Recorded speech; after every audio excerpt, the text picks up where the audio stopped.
1891, les États-Unis ont une obsession, le môle Saint-Nicolas. Situé à la pointe nord-ouest d'Haïti, c'est le point le plus stratégique des Caraïbes. Celui qui tient le môle tient le commerce mondial. L'Amérique veut en faire son Gibraltar. Ils ne sont pas venus pour négocier, ils sont venus pour imposer. Voici comment Haïti a dit non à la plus grande puissance du monde.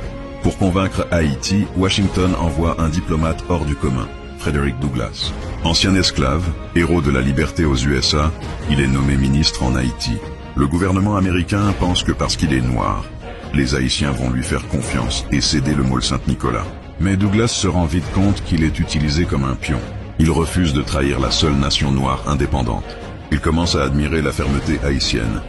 Washington perd patience. Ils envoient l'amiral Gherardi avec une escadre de navires de guerre. C'est la diplomatie du canon. Les navires américains pointent leurs armes vers Port-au-Prince. L'amiral débarque et exige que le président Florville Hippolyte signe le bail pour donner le môle aux USA. Il menace de bombarder la ville si Haïti ne cède pas. Le pays est sous pression maximale. Tout le monde pense que le gouvernement va craquer.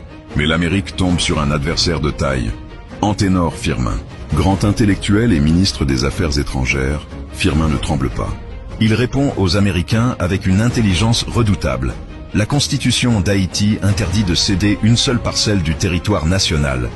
Vous voulez le môle. Vous devrez nous passer sur le corps. Il dénonce l'hypocrisie des USA qui parlent de liberté mais agissent comme des impérialistes. Face à cette résistance juridique et morale, l'amiral Gherardi doit repartir les mains vides. Humiliés, les États-Unis n'oublieront jamais cet affront. Frederick Douglass, dégoûté par les méthodes de son propre pays, démissionne. Ne pouvant pas prendre le môle Saint-Nicolas, les Américains jetteront leur dévolu sur Guantanamo à Cuba quelques années plus tard.